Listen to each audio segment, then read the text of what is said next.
जय हिंद कैडेट्स। मैं senior under अफसर विवेक कुमार स्वागत करता हूं हमारे अपने यूट्यूब चैनल में। आज मैं आप लोग को एनसीसी सी सर्टिफिकेट एग्जामिनेशन का इम्पोर्टेंट क्वेश्चन और आंसर बताने जा रहा हूं, जो पिछले 2020 एग्जामिनेशन में पूछा गया था। आपको आंसर सहित मैं पूरा क्लास कराऊंगा। आज की क्लास आप लोग के लिए बहुत ही इम्पोर्टेंट है, तो सभी कैडेट वीडियो को पूरा देखें और ध्यान से सुने। चलिए वीडियो स्टार्ट करते हैं। अगर आपने अभी तक हमारे चैनल को सब्सक्राइब नहीं किया है तो हमारे चैनल SUO विवेक कुमार को सब्सक्राइब कर ले और बेल आइकन को दबा ले, ताकि जब भी मैं न्यू वीडियो बनाऊं तो आप लोग तक सबसे पहले पहुंच सके। आज की क्लास लंबी होने वाली है, इसलिए सभी कैडेट ध्यान से देखें और सुने। तो चलिए वीडियो स्टार्ट करते हैं। आज का क्लास NCC सी सर्टिफिकेट के लिए है, जो कि आपका कॉमन सब्जेक्ट होगा। 245 नंबर का क्वेश्चन आता है NCC सी सर्टिफिकेट एग्जाम में। तो चलिए जानते हैं। पार्ट 1 में ड्रिल से आपको 10 नंबर पूछे जाएंगे और ये सभी इम्पोर्टेंट क्वेश्चन है। तो पहला है, रिक्त स्थान को भरे। वर्ड ऑफ कमांड के कितने प्रकार होते हैं? डैश प्रकार होते हैं। कितने होते हैं? 2 प्रकार। ठीक है, आगे जानते हैं। शरीर को आराम की स्थिति में लाने के लिए डैश शब्द का कमांड दिया जाता है। तो आराम से। तेज चल में कदम की लंबाई डैश इंच होती है, तो 30 इंच होती है। दूसरा नंबर क्वेश्चन, कमांड शब्द में 2 अलग अलग हिस्से क्या हैं? ये आपको क्वेश्चन पूछा जाएगा। वर्ड ऑफ कमांड कितने प्रकार के होते हैं? तो आपको बोलना है 2 प्रकार के होते हैं, चेतावनी और कार्यकारी। ठीक है, आगे चलते हैं। तीसरा नंबर क्वेश्चन, ड्रिल कितने प्रकार के होते हैं? तो ड्रिल 2 प्रकार के होते हैं, ओपन ड्रिल और क्लोज ड्रिल। ठीक है, 4 नंबर में चलते हैं। गलत और सही गलत का चुनाव करना है इसमें। तो फर्स्ट नंबर, सलामी शस्त्र नायब सूबेदार से लेकर कैप्टन तक दिया जाता है, तो ये गलत जवाब है। ठीक है, आगे चलते हैं। निरीक्षण हमेशा खुली लाइन में होता है, तो ये सही जवाब है। पीछे मुड़ कमान बाएं पैर पे दिया जाता है, ये सही है। पीछे मुड़ का कमान बाएं पैर पे दिया जाता है, ये सही है। ठीक है, तो पहला क्या है? फॉल्स, दूसरा ट्रू, तीसरा ट्रू। ठीक है, आगे चलते हैं। Weapon training. तो आप लोग का ये ड्रिल से 10 नंबर का क्वेश्चन था। कैडेट सभी ध्यान देंगे। ठीक है, पार्ट 1 से अब चलते हैं पार्ट 2। वेपन ट्रेनिंग से आप लोग का 10 नंबर का क्वेश्चन रहेगा। राइफल की सफाई करने में उपयोग आने वाली किन्हीं 2 वस्तुओं के नाम लिखे। तो इनमें 2 वस्तुओं का नाम लिखने के लिए बोला जा रहा है कैडेट, तो ध्यान देंगे। पहला पुल थ्रू, दूसरा वायर गेज आकार 2.5 इंटू 1.5 इंच। ठीक है, तीसरा तेल, चौथा फ्लेन यानी चिंदी सफाई के लिए 4 इंटू 2 इंच। ठीक है, पाँचवा फ्लेन चिंदी तेल लगाने की, यानी 4 इंटू 1.5 इंच। यानी सिंपल सी बात है, पुल थ्रू, वायर गेज, तेल और चिंदी सफाई के लिए सफाई की चिंदी का आकार और तेल की चिंदी का आकार। ठीक है, तो आपको 4.4 इंटू 1.5 इंच तेल की चिंदी का आकार हो गया और सफाई की चिंदी का आकार 4.2 इंच हो गया। ठीक है, तो मैंने 5 यहाँ पे बता दिया, यहाँ पे इसे 2 पूछा जा रहा था। ठीक है, आगे चलते हैं। वेपन ट्रेनिंग से रिक्त स्थान की पूर्ति करना है।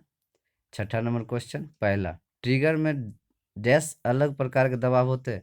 तो 2 प्रकार के दबाव होते हैं। ठीक है, 0.22 डिलक्स की लंबाई डैश इंच होती है, तो 43 इंच होती है। ठीक है, इंसास का पूरा नाम क्या है? ठीक है, तो लिखना है इंसास का पूरा नाम इंडियन स्मॉल आर्म्स सिस्टम। ठीक है, आगे चलते हैं। 7वां नंबर क्वेश्चन, लिम्बर अप से आप क्या समझते हैं? तो लिम्बर अप से आप क्या समझते हैं? फायर करने की पोजीशन में, ठीक है, फायर करने की पोजीशन में जाने के बाद शिस्त ले और आंख, दिमाग और टारगेट को तालमेल में बनाकर रखे और आदेश का इंतजार करे, इसे लिम्बर अप कहते हैं। ठीक है, यानी फायर करने की पोजीशन में जाने से पहले शिस्त लेना पड़ता है, आंख, दिमाग और टारगेट को तालमेल बना कर रखना पड़ता है और आदेश का इंतजार करना पड़ता है। उस कार्रवाई को लिम्बर अप कहते हैं। ठीक है, आगे चलते हैं। 8 नंबर, सही या गलत का चुनाव करना। ठीक है, तो राइफल .22 डीलक्स की मैगजीन क्षमता 10 राउंड है, तो ये जवाब गलत है। राइफल .22 की प्रभावी क्षमता 25 गज है, ये जवाब सही है। अच्छे निशान की 4 मूल आवश्यकता है, तो ये गलत है। ठीक है, आगे चलते हैं। आपका पेपर थर्ड मिसलेनियस से क्वेश्चन रहेगा आपको, ठीक है। पार्ट 1 में नेशनल इंटीग्रेशन एंड अवेयरनेस, ठीक है। 30 नंबर का क्वेश्चन आप लोग से पूछा जाता है एनसीसी सी सर्टिफिकेट एग्जाम में। तो पहला है, राष्ट्रीय एकीकरण कैंप के दौरान क्या क्या प्रोग्राम और प्रतियोगिता की जाती है, ठीक है। तो पहला नंबर में आएगा सांस्कृतिक कार्यक्रम, जागरूकता कार्यक्रम, सवाल जवाब प्रतियोगिता कार्यक्रम, राष्ट्रीय एकता का प्रदर्शन, ठीक है। ये 4 कार्यक्रम कराए जाते हैं, ठीक है। सांस्कृतिक कार्यक्रम, जागरूकता कार्यक्रम, सवाल जवाब प्रतियोगिता, राष्ट्रीय एकता का प्रदर्शन, ठीक है। आगे चलते हैं। ये आपका 5 नंबर का क्वेश्चन पूछा जाता है। आगे, किसी भी देश की प्रगति के लिए राष्ट्रीय एकीकरण महत्वपूर्ण क्यों है? ये 10 नंबर का आपका इम्पोर्टेंट क्वेश्चन है, ये पूछा जाता है। तो इसका जवाब जानेंगे। किसी भी देश की प्रगति के लिए राष्ट्रीय एकीकरण महत्वपूर्ण क्यों है? देश की संप्रभुता और क्षेत्रीय अखंडता को बनाना। दूसरा, शांति और सौहार्द बनाना। तीसरा, देश की प्रगति और विकास। चौथा, गरीबी और अक्षरता को हटाना। पांचवा, आंतरिक सुरक्षा और कानून व्यवस्था। छठा, सांस्कृतिक और धार्मिक विकास। सातवां, आर्थिक और औद्योगिक विकास। नौवां, विदेशी निवेशकों को आकर्षित करना तथा आयात और निर्यात को बढ़ावा देना। नौवां, तकनीकी जानकारी का आदान प्रदान। 10वां, देश की इज्जत और आत्मसम्मान बढ़ाना। तो ये सभी क्या थे? किसी भी देश की प्रगति के लिए राष्ट्रीय एकीकरण महत्वपूर्ण क्यों है, ये इनके आंसर थे, ठीक है। ये 10 नंबर का इंपॉर्टेंट क्वेश्चन है, सभी कैरियर ध्यान देंगे, ठीक है। आगे चलते हैं। भारतीय सेना में दिए जाने वाले 5 वीरता पुरस्कारों के नाम लिखे। तो 5 वीरता पुरस्कार क्या है? परमवीर चक्र, महावीर चक्र, वीर चक्र, शौर्य चक्र, अशोक चक्र, ठीक है। सेना, वायुसेना, नौसेना मेडल, ठीक है। तो आप सभी कैडेट ध्यान देंगे। परमवीर चक्र, महावीर चक्र, वीर चक्र, शौर्य चक्र, अशोक चक्र, सेना, वायुसेना, नौसेना मेडल, ठीक है। 11वां नंबर क्वेश्चन था, इंपॉर्टेंट क्वेश्चन है। आगे चलते हैं 12वां नंबर क्वेश्चन पे।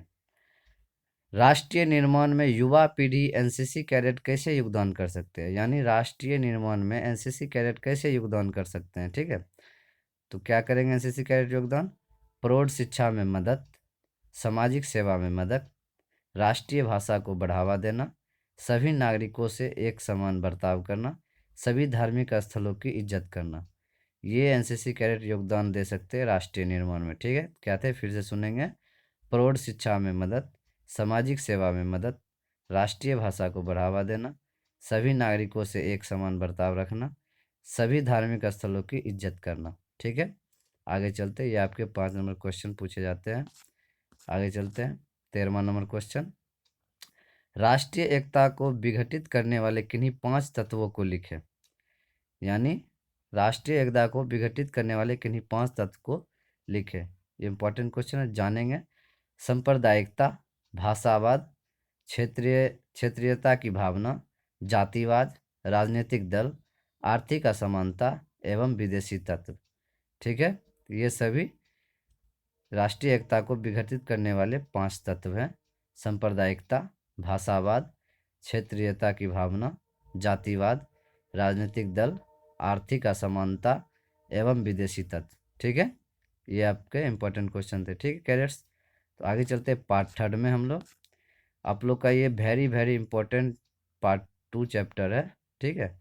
पर्सनैलिटी डेवलपमेंट एंड लीडरशिप, यानी लीडरशिप से आपको 70 मार्क्स का क्वेश्चन पूछा जाता है एनसीसी सी सर्टिफिकेट एग्जाम में, ठीक है। आगे जानते हैं। ये चैप्टर आप सभी बी और सी सर्टिफिकेट एग्जामिनेशन के लिए बहुत ही इंपॉर्टेंट है, खास करके लिए बी और सी के लिए, ठीक है। सभी कैडेट ध्यान देंगे। लीडरशिप से 70 नंबर का क्वेश्चन आता है, आप सभी कैडेट इस चैप्टर को पूरा ध्यान से सुनेंगे और देखेंगे, ठीक है। तो आपको क्या है, व्यक्तित्व के विकास में एनसीसी का क्या योगदान है? 14 नंबर क्वेश्चन है, व्यक्तित्व के विकास में एनसीसी का क्या योगदान है, जानेंगे। पहला, आत्म जागरूकता। दूसरा, सहानुभूति। तीसरा, गहन सोच। चौथा, रचनात्मक सोच। पांचवा, समस्या को सुलझाने के कौशल, ठीक है। छठा, निर्णय लेना। सातवां, पारस्परिक संबंध। आठवां, अंतर प्रभावी संचार। नौवां, भावनाओं में ना बहना, ठीक है। तो ये क्या थे? व्यक्तित्व के विकास में एनसीसी का क्या योगदान है? यानी किसी के अंदर अगर डेवलपमेंट करना पर्सनैलिटी का, तो ये सब चीज़ योगदान होना चाहिए। आत्म जागरूकता पहला, दूसरा सहानुभूति, तीसरा गहन सोच, चौथा रचनात्मक सोच, पाँचवा समस्या को सुलझाने में कौशल, छठा निर्णय लेना, सातवां पारस्परिक संबंध, आठवां अंतर प्रभावी संचार, नौवां भावनाओं में ना बहना। ठीक है, तो ये आपके व्यक्ति के विकास में एनसीसी का क्या योगदान है, ये क्वेश्चन आंसर थे। ठीक है, आगे चलते हैं। एक 10वां तनाव का सम्मान करना।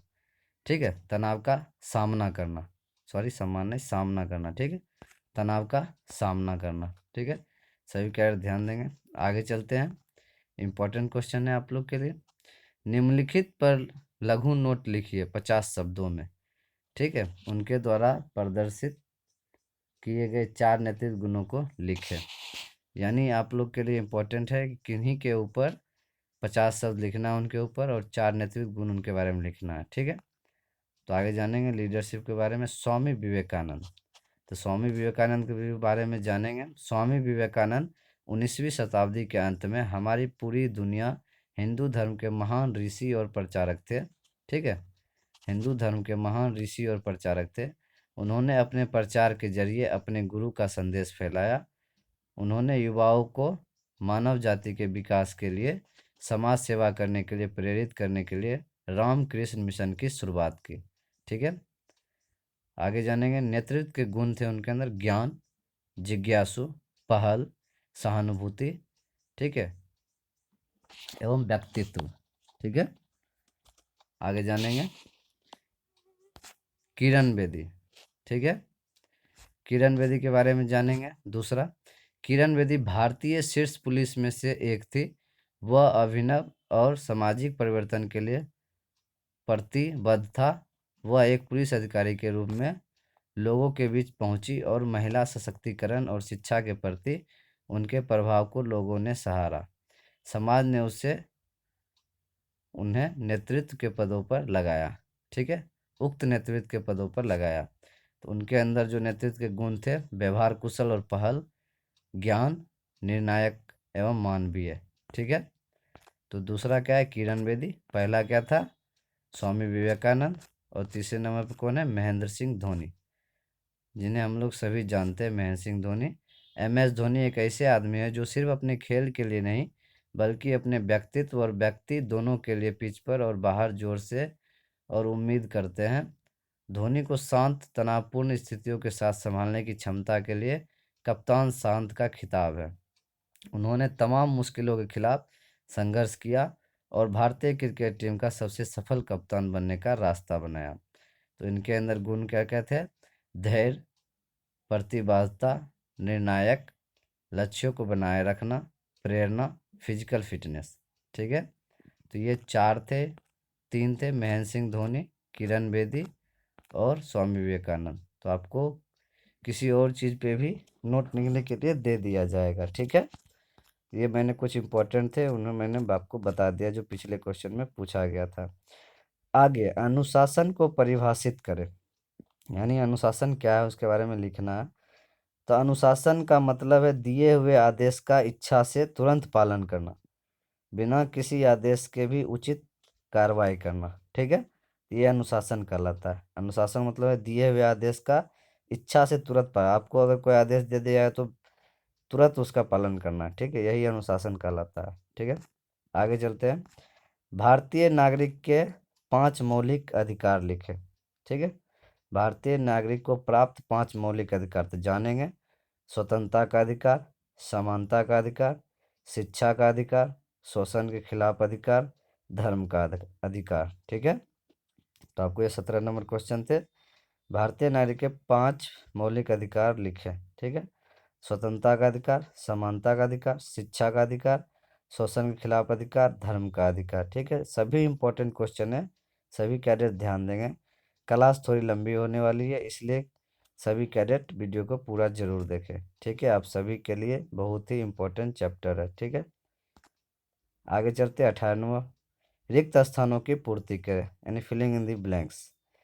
सिद्धांत की उद्घोषणा डैश है, तो एक तरफा संवाद है। ठीक है, सिद्धांत की उद्घोषणा डैश है तो क्या होगा, एक तरफा संवाद है। ठीक है, आगे देखते हैं। किसी भी क्षेत्र में खेलना डैश क्षमता है तो खेल क्षमता है। ठीक है, तीसरा नंबर, स्व विकास डैश कारक है जो व्यक्तित्व को प्रभावित करता है तो भौतिक कारक है। ठीक है, आगे चौथा नंबर, मजबूत रिश्तों के तीन प्रमुख तत्व डैश आत्मीयता तथा जिम्मेदारी है तो जुनून, आत्मीयता तथा जिम्मेदारी है, तीन प्रमुख तत्व है मजबूत रिश्तों के। ठीक है, समझ गए। आगे चलते हैं। पांचवा नंबर, डैश संवाद शब्दहीन संवाद है तो अपाचिक संचार संवाद शब्दहीन संवाद है। तो क्या होगा इसका, अपाचिक। ठीक है, अपाचिक संचार संवाद शब्दहीन संवाद है। ठीक है, इसका आंसर होगा अपाचिक संचार। ठीक है, तो ये फिलिंग इन द ब्लैंक्स थे कुछ इंपॉर्टेंट्स, आगे जानेंगे।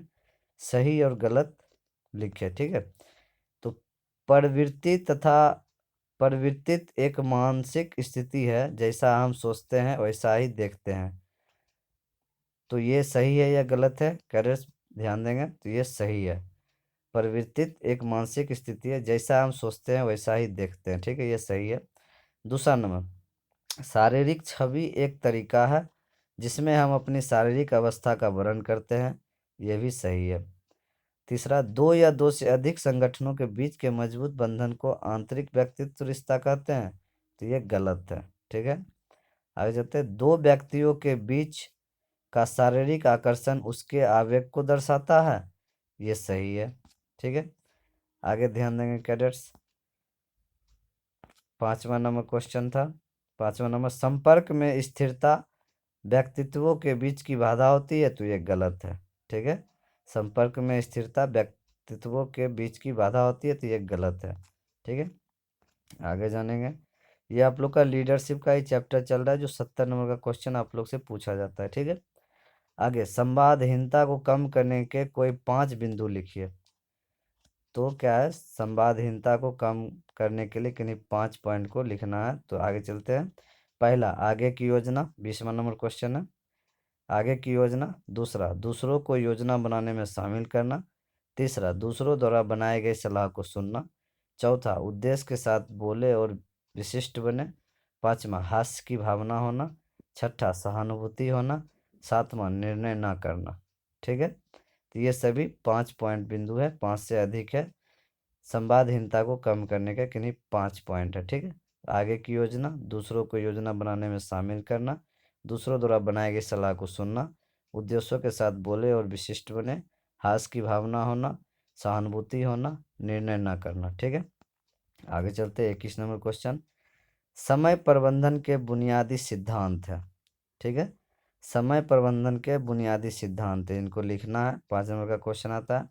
समय एक निजी समझ विकसित करना, दीर्घकालीन लक्ष्यों को पहचानना, उच्च रिटर्न गतिविधियां, साप्ताहिक और दैनिक योजना, अपने सर्वश्रेष्ठ समय का सर्वश्रेष्ठ उपयोग करें, प्रतिबद्ध समय का उपयोग करें। ठीक है, तो ये समय प्रबंधन के बुनियादी सिद्धांत है, यानी टाइम मैनेजमेंट के कुछ सिद्धांत है। ठीक है, समझ गए कैडेट्स। आगे चलते हैं। निम्न में व्याख्या करें। ठीक है, या आपसे पूछा जाएगा व्याख्या करें या टिप्पणी लिखे। तो आगे चलते हैं। सृजनात्मक सोच, 22 नंबर क्वेश्चन है, 22 का 1 नंबर क्वेश्चन। सृजनात्मक सोच, तो सृजनात्मक सोच सूचना और अनुभव के आधार पर विवेचना करने को कहते हैं। ठीक है, उसे सृजनात्मक सोच कहते हैं। यह हमारे सोच और व्यवहार को पहचानने में मदद करता है। क्या है, सृजनात्मक सोच सूचना एवं अनुभव के आधार पर विवेचना करने को सृजनात्मक सोच कहते हैं। ये हमारे सोच और व्यवहार को पहचानने में मदद करता है। ठीक है, आगे चलते हैं। निर्णय क्षमता, दूसरा नंबर, बी नंबर क्वेश्चन। निर्णय क्षमता, निर्णय क्षमता विभिन्न विकल्पों विकल्पों में से हमारे अनुभव और ज्ञान के आधार पर सही विकल्प का चुनाव करने की क्षमता को कहते हैं। ठीक है, निर्णय क्षमता विभिन्न विकल्पों में से हमारे अनुभव और ज्ञान के आधार पर ही सही विकल्प चुनाव करने की क्षमता को ही निर्णय क्षमता कहते हैं। ठीक है, आगे चलते। चरित्र, इंपॉर्टेंट क्वेश्चन है, सी नंबर। 22 का सी नंबर क्वेश्चन, चरित्र किसी व्यक्ति विशेष के सामूहिक गुणवत्ता को दर्शाता है। ठीक है, चरित्र किसी व्यक्ति विशेष के सामूहिक गुणवत्ता को दर्शाता है जिसमें उसकी प्रतिष्ठा, नैतिक मूल्य और इच्छा शक्ति सम्मिलित है। ठीक है, तो ये चरित्र का कहलाता है। ठीक है, आगे चलते हैं आप लोग का पार्ट 3 चैप्टर डिसाइजर मैनेजमेंट। ठीक है, यही चलेंगे, यानी आप लोग का आपदा प्रबंधन से ये क्वेश्चन रहेगा 20 नंबर का पार्ट 3 में। एनसीसी कैडेट होने के नाते आप बाढ़ में क्या मदद कर सकते हैं? वेरी वेरी इंपॉर्टेंट क्वेश्चन है आप लोग के लिए। 23 नंबर, तो क्या करेंगे? बाढ़ में फंसे लोगों को सुरक्षित जगह पहुंचाएंगे, घायलों को फर्स्ट एड प्रदान करेंगे, भोजन पानी की व्यवस्था करेंगे, कपड़ा आदि की व्यवस्था करेंगे। ठीक है, एनसीसी कैडेट होने के नाते आप बाढ़ में क्या क्या मदद कर सकते हैं? तो बाढ़ में फंसे लोगों को सुरक्षित जगह पहुंचा सकते हैं, घायलों को फर्स्ट एड प्रदान कर सकते हैं, भोजन पानी की व्यवस्था करा सकते हैं, कपड़ा आदि की व्यवस्था करा सकते हैं। ठीक है, तो ये मदद करेंगे इन सभी चीज़ को करके। ठीक है, आगे चलते हैं 24 नंबर क्वेश्चन, आपदाओं के वर्गीकरण का आधार क्या है? ठीक है, तो आपदाओं के वर्गीकरण का आधार क्या है? तो आप जानेंगे, जैसे मान लेते हैं कि आपको क्वेश्चन पूछा जाएगा कि आपदा कितने प्रकार के होते हैं? तो 2 प्रकार के होते हैं, प्राकृतिक आपदाएं और मानवकृत आपदाएं। ठीक है, तो प्राकृतिक आपदाएं क्या है? भूकंप, चक्रवात, सुनामी लहरें। ठीक है, ये प्राकृतिक आपदाएं हैं। और मानवकृत आपदाएं क्या है? बाढ़, बम विस्फोट, अग्निकांड, ट्रैफिक दुर्घटनाएं, आतंकवाद, युद्ध, ये सब क्या है? मानवकृत आपदा है। तो आपको पूछा जाता है प्राकृतिक आपदा और मानवकृत आपदाएं कौन कौन है, लिखे। सेम ही क्वेश्चन है, आप लोग देख सकते हैं। भूकंप, चक्रवात, सुनामी लहरें ये प्राकृतिक आपदाएं हैं जो प्रकृति के अनुसार आते हैं, और मानवकृत आपदाएं बाढ़, बम विस्फोट, अग्निकांड, ट्रैफिक दुर्घटनाएं, आतंकवाद, युद्ध, ये सब मानवकृत आपदाएं हैं। ठीक है, आप लोग के लिए चलते आगे का class part 4 social awareness and community development. ठीक है, आप लोग का ये सामाजिक सेवा से क्वेश्चन रहेगा। ठीक है, बहुत ही इंपॉर्टेंट क्वेश्चन। तो वृक्षारोपण से क्या लाभ है? आप लोग के कॉलेज में भी और एनसीसी कैंप अगर अटेंड किए होंगे तो उसमें भी आप लोग को वृक्षारोपण के बारे में आपके एएनओ सर ने आपको बताया होगा वहाँ पे। ठीक है, तो चलते जानते हैं वृक्षारोपण से क्या लाभ होता है। तो वृक्षारोपण से क्या लाभ होता है? प्रदूषण नियंत्रण में उपयोगी होता है, रेगिस्तान के प्रसार में रोक होता है, भूमि कटाव को रोकना, लकड़ियों की उपलब्धता, बाढ़ नियंत्रण में उपयोगी, वन पशु नियंत्रण में उपयोगी, पर्यावरण संतुलन रहता है, मानसूनी बारिश में उपयोगी, फल उपलब्धता, जंगली जानवरों को आवास प्रदान करना। ये वृक्षारोपण के लाभ है। यानी वृक्ष लगाने से क्या लाभ होता है? तो प्रदूषण नियंत्रण रहता है, रेगिस्तान के प्रसार में रोक होता है, भूमि कटाव में रोक होता है, लकड़ियों की उपलब्धता बढ़ती है, बाढ़ नियंत्रण में उपयोगी होता है, वन पशु नियंत्रण में उपयोगी होता है, पर्यावरण संतुलित रहता है, मानसूनी बारिश में भी उपयोगी होता है, फल उपलब्धता होता है, जंगली जानवर को आवास प्रदान मिलता है। ठीक है, तो ये वृक्षारोपण के लाभ है। ठीक है, आगे चलते हैं, रक्तदान से क्या लाभ मिलता है? ठीक है, तो आप सभी एनसीसी कैडेट ध्यान देंगे, वेरी वेरी इंपॉर्टेंट क्वेश्चन है ये। रक्तदान आप लोग को शिविर भी लगता होगा एनसीसी कैंप में कि कोई कैडेट अगर रक्तदान करना चाहते हैं तो वो रक्तदान कर सकते हैं। तो आप सभी कैडेट को अगर मौका मिलता है रक्तदान करने का तो आप लोग सभी कैडेट रक्तदान अवश्य करें।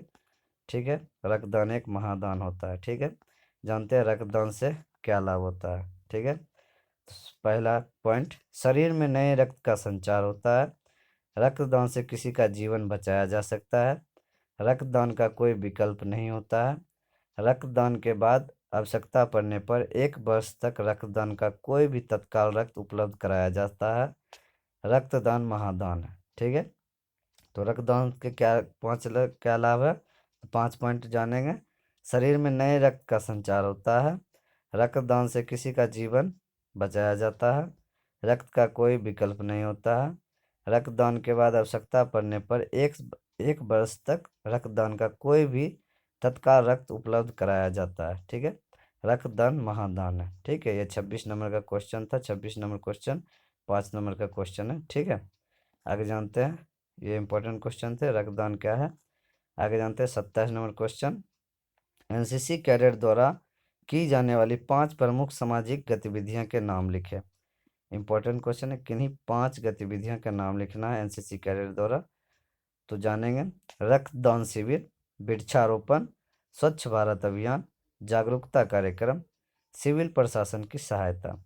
आप सभी एनसीसी कैडेट को कभी कभी कॉलेज और एनसीसी कैंप के दौरान इन गतिविधियों के लिए कैंप से बाहर या कॉलेज के बाहर आप लोग को ले जाया जाता होगा। तो सभी कैडेट ध्यान देंगे। पहला रक्तदान शिविर, दूसरा वृक्षारोपण, तीसरा स्वच्छ भारत अभियान, चौथा जागरूकता कार्यक्रम, पांचवा सिविल प्रशासन की सहायता। ठीक है, आगे चलते हैं। 28 नंबर क्वेश्चन, किन्हीं 5 सामाजिक बुराइयों के नाम लिखें। तो किन्हीं 5 सामाजिक बुराइयों के क्या नाम है, तो जानेंगे।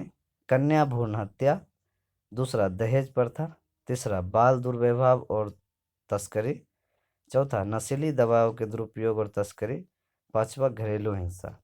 ठीक है, इसमें आप बाल विवाह भी जोड़ सकते हैं। ठीक है, तो 28 नंबर, किन्हीं 5 सामाजिक बुराइयों के नाम लिखें।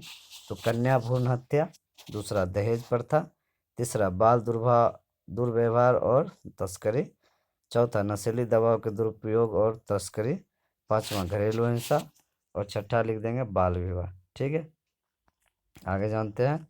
29 नंबर क्वेश्चन, सही या गलत का जवाब देना। ठीक है, लिखना है। एड्स से पीड़ित व्यक्ति के साथ भोजन नहीं करना चाहिए, तो ये गलत है।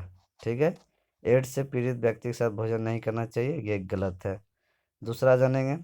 रक्तदान करने से शरीर में असंतुलन पैदा हो जाता है, ये भी गलत है। ठीक है, तीसरा, रक्तदान करने से मनुष्य का शरीर कमजोर हो जाता है, ये भी गलत है। एड्स दिवस प्रति वर्ष 1 दिसंबर को मनाया जाता है, ये सही है। कैंसर के मरीज को छूने से कैंसर हो जाता है, ये गलत है। ठीक है, पांचवा जानेंगे। पार्ट 5 में जानेंगे। क्वेश्चन आते हैं 30 नंबर के क्वेश्चन आते हैं हेल्थ एंड हाइजीन से। ये आप लोग के जो मैंने अभी क्वेश्चन बताया था, ये आप लोग सोशल सर्विस यानी सामाजिक सेवा पे थे। 30 नंबर का क्वेश्चन था। उससे पहले मैंने आपदा प्रबंधन से 20 नंबर का क्वेश्चन बताया था, और उससे पहले मैंने आप लोग को लीडरशिप से 70 नंबर का क्वेश्चन मैंने आप लोग को बताया था। ठीक कैडेट्स, ये 70 नंबर का क्वेश्चन आप लोग को मैंने बता दिया था। ठीक है, तो लीडरशिप आप लोग को पता चल गया। उसके बाद सामाजिक सेवा, उसके बाद अब पॉइंट है आप लोग का हेल्थ एंड हाइजीन से 30 नंबर का क्वेश्चन। ठीक है, तो जानेंगे। सांप के काटने पर क्या करना चाहिए, ये इंपॉर्टेंट क्वेश्चन है, बहुत ही very very important, health and hygiene से। ठीक है, तो 30 नंबर का एक क्वेश्चन पूछा जाता है इस पार्ट से। तो सांप के काटने से क्या करना चाहिए, सांप अगर काट लेता है किसी को तो क्या करना चाहिए। तो शांत रहे, पीड़ित को आराम से लेटा दे। ठीक है, मृत्यु के भय के विरुद्ध आश्वासन दे, ठोस आश्वासन दे, एम्बुलेंस को कॉल करे, क्षेत्र को संकुचित करने वाली किसी भी चीज को उतार कर, जैसे अंगूठी या घड़ी, उसको उतार दे। यदि सांस में विफल रहता है तो कृत्रिम सांस शुरू करे। ठीक है, यदि अगर वो खुद से सांस नहीं ले रहा है तो उसको सांस दिया जाए। ठीक है, समझ में आया कैडेट्स।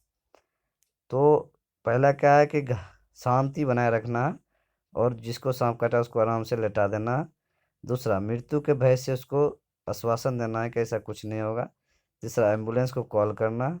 चौथा, संकुचित जैसे क्षेत्र जो भी चीज़ है उस किसी भी चीज़ से अंगूठी या घड़ी को उसके सही से उतार दे। चौथा, यदि सांस में विफल रहता है तो कृत्रिम श्वसन शुरू करे। ठीक है, आगे जानते हैं। 31 नंबर क्वेश्चन, स्पर्श संबंधी बीमारी से बचाव पर लघु नोट लिखें। ठीक है, यानी इस पे थोड़ा सा नोट लिखना है। स्पर्श संबंधी बीमारी यानी छूने की बीमारी से बचाव के लिए कुछ पॉइंट लिखना है। तो जानेंगे। रोगी का पूर्ण पृथक्करण, दूसरा, रोगियों और संबंधी कर्मचारियों के बीच कोई सीधा व्यक्ति संपर्क नहीं होने से रोग के प्रसार को रोकने में मदद मिलेगी। तीसरा, शीघ्र निदान से रोग के प्रसार को रोकने में मदद मिलेगी। चौथा, रोगी के सभी मलमूत्र का उचित निपटाना। पांचवा, सभी निवारक उपाय करने के लिए परिचर। ठीक है, ये सभी स्पर्श संबंधी बीमारी से बचाव के लिए कुछ नोट थे। ठीक है, आगे जानते हैं। विभिन्न प्रकार की पट्टियों का विवरण करें। ठीक है, तो ये हेल्थ एंड हाइजीन में जैसे पट्टियाँ होती है, इंपॉर्टेंट क्वेश्चन है कि विभिन्न प्रकार की पट्टियों का विवरण करें। तो जानेंगे कैडेट्स, विभिन्न प्रकार की पट्टियों का विवरण करना है। तो सरल पट्टी, दूसरा त्रिभुजाकार पट्टी, तीसरा छोटी पट्टी, चौथा टी आकार की पट्टी, पांचवा फर्स्ट फिल, छठा ड्रेसिंग पट्टी, सातवां क्रेन पट्टी। तो ये सभी पट्टियाँ होती हैं जो कि हेल्थ हाइजीन के चैप्टर का इम्पोर्टेंट क्वेश्चन है, जो आप लोग को जब ज़रूरत पड़ती है तो आप लोग को इसी सब पट्टी का उपयोग किया जाता है आपके घाव को भरने के लिए। ठीक है, तो पहला क्या है, सरल पट्टी, दूसरा त्रिभुजाकार पट्टी, तीसरा छोटी पट्टी, चौथा टी आकार की पट्टी, पांचवा फर्स्ट फिल, छठा ड्रेसिंग पट्टी, सातवां क्रेन पट्टी। ठीक है, आगे चलते हैं, इंपॉर्टेंट क्वेश्चन के बारे में जानेंगे। मिलान करना। ठीक है, तो मच्छर क्या चीज़, मच्छर के काटने से क्या होता है, फ्लेग होता है। टिक के काटने से काला जार, पतंगा काटने से हैजा, बालू मक्खी से मिंदियाई बुखार, मक्खी काटने से डेंगू। ठीक है, तो ये आप लोग को मिलान, अगर उल्टा पुल्टा रहेगा तो आप लोग को मिलान करना, ऐसे इसका आंसर सीधा सीधा आपको दिया गया है। ठीक है, तो मच्छर से फ्लेग, टिक से काला जार, पतंगा से हैजा, बालू मक्खी से मियादी बुखार और मक्खी से डेंगू। ठीक है, ये सभी इम्पोर्टेंट क्वेश्चन है। ठीक है, आगे चलते हैं। 34 नंबर क्वेश्चन है, आप कैम्प क्षेत्र को कैम्प के दौरान कैसे साफ रखें। इम्पोर्टेंट क्वेश्चन है, अगर आप कैम्प करने के लिए गए हैं तो कैम्प के दौरान कैम्प क्षेत्र को कैसे साफ रखेंगे, तो जानेंगे। पहला पॉइंट, यूनिट लाइट की प्रतिदिन सफाई करना है। यूनिट लाइन की, जैसे लाइन एरिया जो है आपका यूनिट का, उसको प्रतिदिन साफ सफाई करना है। शौचालय स्नान कक्ष की अच्छी तरह से स्थिति व्यवस्था करना है। कुक हाउस डाइनिंग हॉल की सफाई भी अच्छे ढंग से करनी है। वॉशिंग पॉइंट अच्छी तरह से साफ सफाई होना चाहिए। कैंप साइट में गहरे स्थानों पर पानी का भंडार नहीं करना है। सोखने की पिट में फेंका गया बर्बादी भोजन, ठीक है, कचरे के निस्तारण में फेंके गए बर्बादी भोजन, ये सभी को साफ सफाई करना है। ठीक है, ये आप कैंप के दौरान कैंप क्षेत्र को कैसे साफ रख सकते हैं, ये पॉइंट थे। लाइन एरिया को साफ सफाई करना है। शौचालय स्नान कक्ष को अच्छे से साफ सफाई रखना है। कुक हाउस डाइनिंग हॉल को भी अच्छे से साफ सफाई करना है। वॉशिंग पॉइंट अच्छी स्थिति में और सफाई में होनी चाहिए। कैंप साइट में गहरे स्थानों पर पानी का भंडार नहीं करना है। सूखने की पीठ में फेंका गया बर्बादी भोजन और कचरे के निस्तारण में फेंके गए बर्बादी भोजन।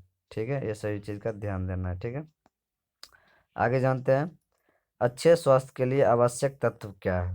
ठीक है, एक अच्छे स्वास्थ्य के लिए यानी गुड हेल्थ के लिए आवश्यक तत्व कौन कौन से हैं उनको लिखना है। तो क्या है, प्रतिदिन स्नान करना है, संतुलित भोजन करना है, तीसरा प्रातःकाल जल्दी उठना है, चौथा नियमित व्यायाम करना है, ठीक है, पाँचवा 6 से 8 घंटे की नींद पूरी करना है। ठीक है, तो ये इंपॉर्टेंट क्वेश्चन है। अच्छे स्वास्थ्य के लिए आवश्यक तत्व, प्रतिदिन स्नान करना, संतुलित भोजन करना, प्रातःकाल जल्दी उठना, नियमित व्यायाम करना, 6 से 8 घंटे नींद लेना। ठीक है, आगे चलते हैं। पार्ट 6 यानी एडवांस्ड ट्रेनिंग, साहसिक प्रशिक्षण से आपको 20 नंबर के क्वेश्चन पूछे जाते हैं, तो जानेंगे। ठीक है कैडेट्स, ट्रैकिंग के लिए आवश्यक वस्तुओं के नाम लिखें, यानी ट्रैकिंग कैंप के दौरान आवश्यक वस्तुओं के नाम लिखना है। क्या क्या चीज़ लेके जाना है ट्रैकिंग कैंप में, प्राथमिक चिकित्सा बॉक्स, सो चटाई, स्लीपिंग बैग, जूते, टॉयलेटरी आइटम, मसाल और बैटरी, मार्कर और चौक, पानी, भोजन और खाना पकाने के लिए बर्तन, पर्याप्त कपड़े, टोपी, कैमरा की एक अच्छी जोड़ी। ठीक है, तो आप लोग अगर एनसीसी कैंप के दौरान कभी ट्रैकिंग कैंप अगर गए होंगे, नेशनल कैंप अगर आपने किया होगा, ट्रैकिंग कैंप, तो इसमें ये सभी वस्तुएं आपको ले जाने के लिए बोला जाता होगा।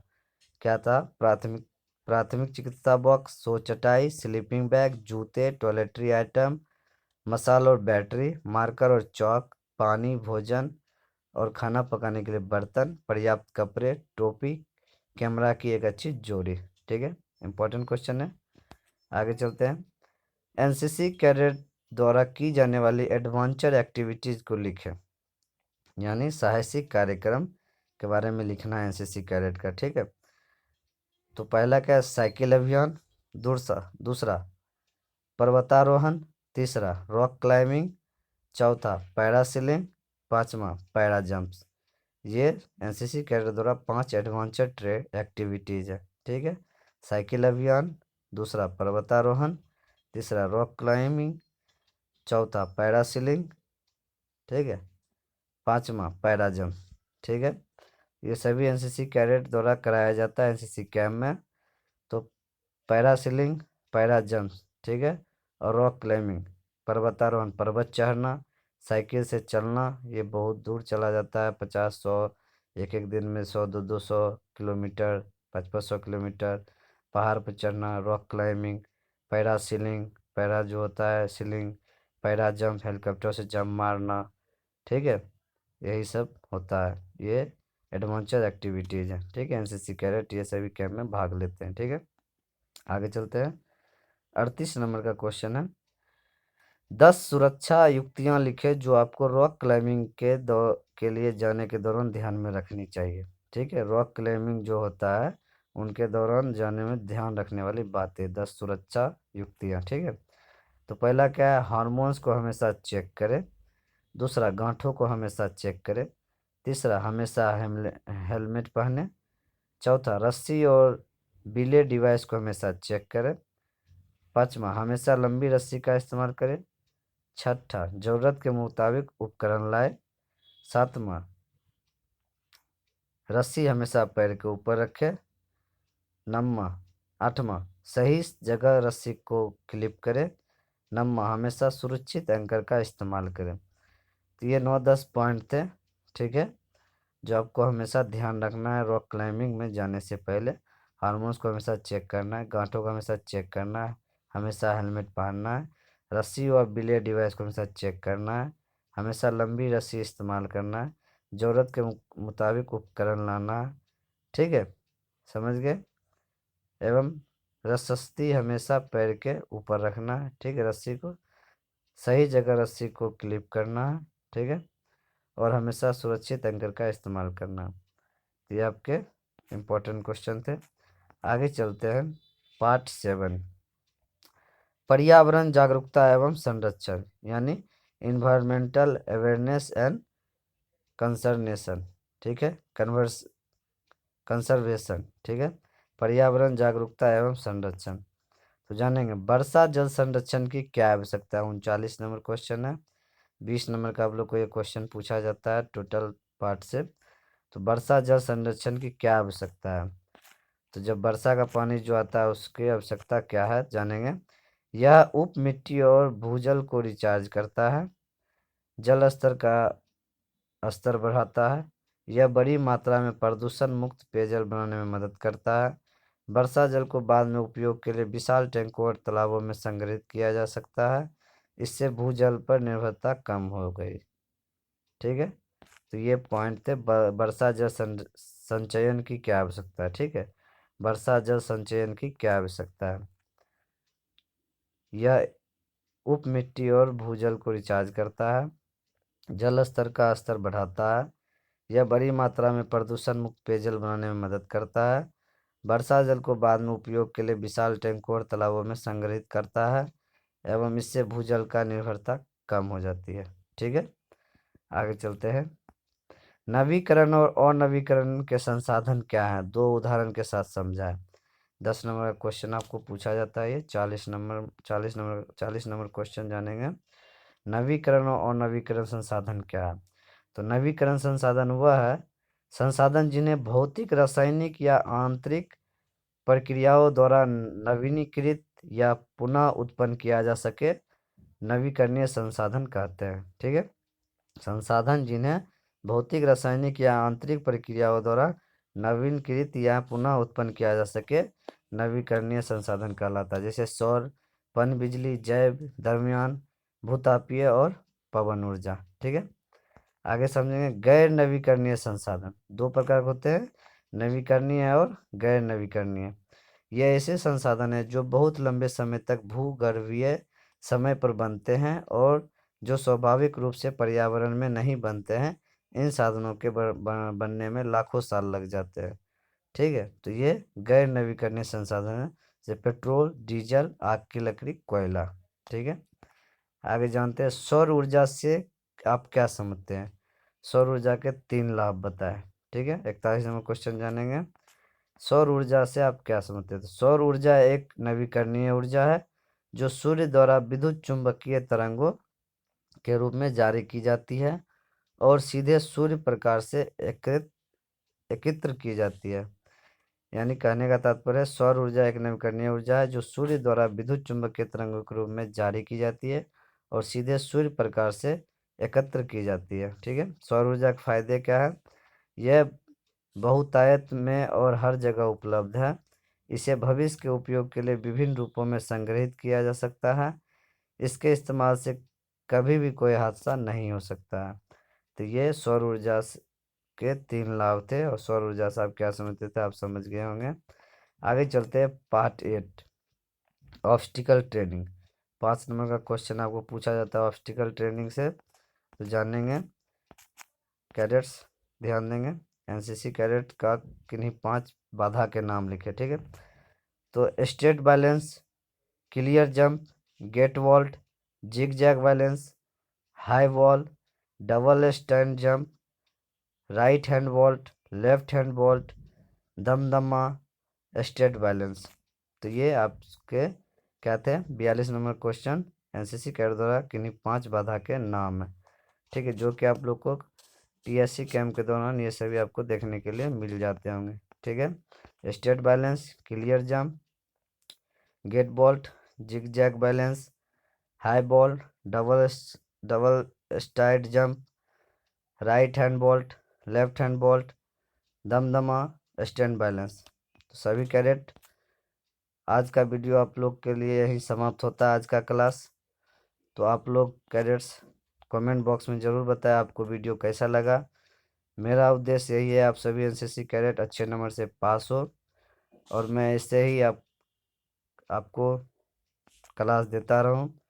अगर आपने अभी तक हमारे चैनल को सब्सक्राइब नहीं किया है तो हमारे चैनल को सब्सक्राइब कर ले और बेल आइकन को दबा ले, ताकि जब भी मैं न्यू क्लास लाऊं आप लोग तक सबसे पहले पहुंच सके। तो कैडेट्स, अगर आपको वीडियो अच्छा लगा हो तो ज़्यादा से ज़्यादा शेयर करें, और पसंद आए तो लाइक कमेंट अवश्य करें। अगर आप लोग का कोई भी सवाल हो तो कमेंट सेक्शन में पूछ सकते हैं, जवाब देने का पूरा कोशिश करूँगा। तो चलिए कैडेट्स, मिलते हैं नेक्स्ट वीडियो में।